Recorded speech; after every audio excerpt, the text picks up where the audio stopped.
ഒരു കാര്യം മനസ്സിലായി. മുജാഹിദിന്റെ ചോദ്യശരങ്ങൾ വന്നപ്പോൾ, ശങ്കർക്കുന്ന ചോദ്യശരങ്ങൾ വന്നപ്പോൾ ഏതോ ഒരു ദുബായിലുള്ള ഒരു കാക്ക എഴുതി കൊടുത്തതാണ് ഇപ്പോൾ വായിച്ചത്. ഇന്നത്തെ നൂറ്റാണ്ടിൽ ആരെങ്കിലും എഴുതിയതിനെ കുറിച്ചല്ല ചോദിച്ചത്. പ്രമാണബദ്ധമായി മറുപടി പറയാണ്ടെങ്കിൽ പറയാം. പ്രമാണം തന്നെയാണ് പറഞ്ഞത്. മുസന്നഫ് അബ്ദുൾ റസാഖ് എന്ന് പറഞ്ഞ ഹിജറ 211 അതിന്റെ രചയിതാവ് 211 വഫാത്തായ മഹാപണ്ഡിതനാണ്. അവരുടെ ആ മുസന്നഫിന്റെ കോപ്പിയാണ് ഈ കിട്ടിയത്. ഏതെങ്കിലും ആരെങ്കിലും സ്വന്തം പോക്കറ്റിൽ നിന്ന് എഴുതി ഉണ്ടാക്കിയതല്ല. അത് കിട്ടിയ കഥയും ആ കോപ്പിയുടെ പകർപ്പിന്റെ ചരിത്രവും ഒക്കെ അതിന്റെ ആമുഖത്തിൽ പറയുന്നുണ്ട്. അതൊക്കെ വിശദമായി നോക്കിയാൽ ഈ കാര്യം ബോധ്യപ്പെടും. മുസന്നഫിൽ ആദ്യം ഉണ്ട് എന്ന് പറഞ്ഞേ, പിന്നെ പറഞ്ഞാൽ മുസന്നഫില്ല, പുതിയ കോപ്പിയിലില്ല എന്ന് പറഞ്ഞു. അങ്ങനെയല്ല, മുസന്നഫിൽ ഉണ്ട് എന്ന് തന്നെ പറഞ്ഞത്. പക്ഷെ നിലവിലുള്ള കോപ്പികളിൽ ചിലതിൽ അതിന്റെ ആമുഖത്തിൽ അത് കണ്ടിട്ടില്ല എന്ന് അത് പ്രസിദ്ധീകരിച്ച ആള് തന്നെ പറഞ്ഞിട്ടുണ്ട്. അങ്ങനെ പറഞ്ഞത്. ഇപ്പൊ മങ്കൂസ് മൗലൂദിന്റെ കാര്യത്തിൽ ചോദ്യം വന്നപ്പോ ഇപ്പം പുതിയതായി എഴുതി കൊടുക്കുകയും ഇപ്പൊ കടന്നു മങ്കൂസ് മൗലൂദിന്റെ കാര്യം ഇപ്പൊ മാത്രം ചോദ്യം വരാൻ തുടങ്ങിയതല്ലോ. മുജാഹിദ് ഉണ്ടാക്കി അന്ന് മുതലേ ചോദ്യം വരാൻ തുടങ്ങിയിരിക്കുന്നു. എന്നാ പിന്നെ അന്ന് തന്നെ ഞങ്ങൾ അത് അച്ചടിച്ചുണ്ടാക്കണ്ടേ? അപ്പൊ അത് കിട്ടിയപ്പോൾ തന്നെ ഞങ്ങൾ പ്രസിദ്ധീകരിച്ചത്, അതിന്റെ മുമ്പ് പ്രസിദ്ധീകരിച്ചിട്ടില്ല. ഇപ്പോഴാണ് കിട്ടിയതെന്നർത്ഥം. അതെ, കിട്ടിയപ്പോഴാണ് പ്രസിദ്ധീകരിക്കാൻ. അതെ, അതിന്റെ മുമ്പ് പ്രസിദ്ധീകരിക്കാൻ പറ്റൂലല്ലോ. കിട്ടിയപ്പോഴല്ലേ പ്രസിദ്ധീകരിക്കുക. അതാണ് സുന്നികളുടെ പരിപാടി. അതിന്റെ മുമ്പ് കളവ് പറയുന്ന പരിപാടിയില്ല. കിട്ടിയാ പ്രസിദ്ധീകരിക്കുക, ഇല്ലെങ്കിൽ ഇല്ല. പക്ഷേ ഹദീസ് ഒരു കാര്യമുണ്ട്. നമുക്കിപ്പോ കിട്ടിയതാണ്, ഇതിന് മുമ്പ് ഹദീസ് ഇല്ല എന്ന് പറയരുത്. ഇമാം ഖസ്സലാനിയെ പോലുള്ള മഹാപണ്ഡിതന്മാർ മുസന്നഫ് അബ്ദുർ റസാഖിൽ നിന്ന് ഈ ഹദീസ് ഉദ്ധരിച്ചിട്ടുണ്ട്.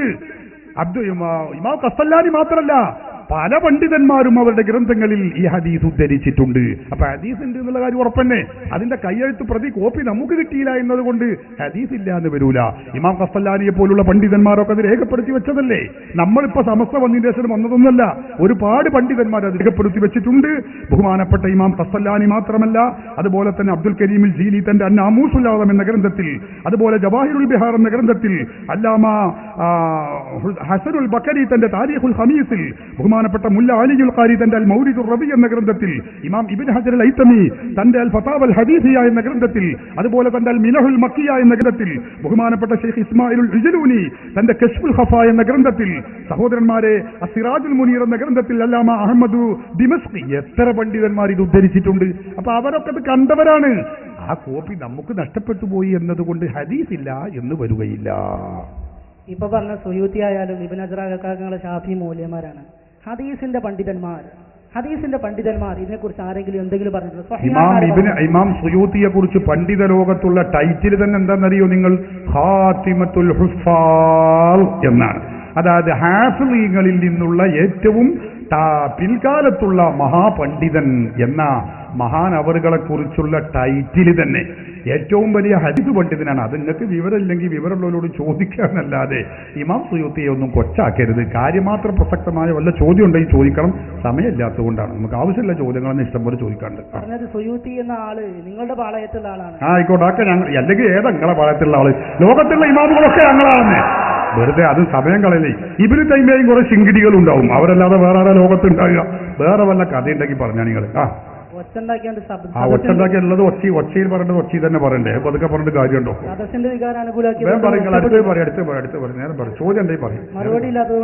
ആയിക്കോട്ടെ, മറുപടി ഇല്ലാത്ത അതൊക്കെ എല്ലാവരും കേൾക്കുന്നുണ്ട്. മറുപടി ഇല്ല. വേഗം പറയും. സംഗതി ചോദ്യം ഉണ്ടെങ്കിൽ ചോദിക്കാം, അല്ലെങ്കിൽ സമയം കളയും.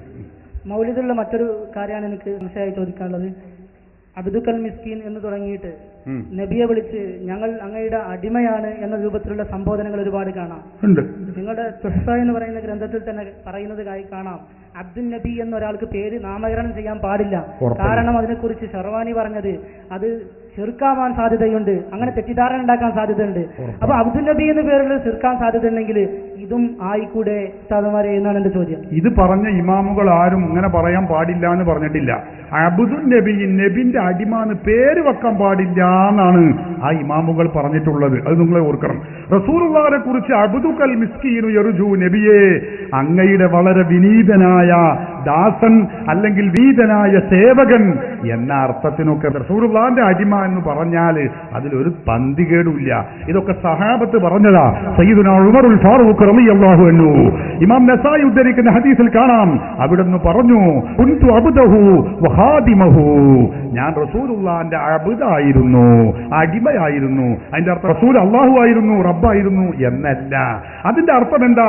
റസൂൽ പറഞ്ഞതൊക്കെ അക്ഷരം പ്രതി അങ്ങനെ തന്നെ ഞാൻ ചെയ്യുന്ന ആളാണ്, ഞാൻ അവിടുത്തെ സേവകനായിരുന്നു എന്നാണ് അതിന്റെ അർത്ഥം. അതുകൊണ്ടൊന്നും ശിർക്ക് വരൂല. ശിർക്ക് എന്താണെന്ന് മനസ്സിലാക്കുകയാണ് അതിനുള്ള മാർഗം.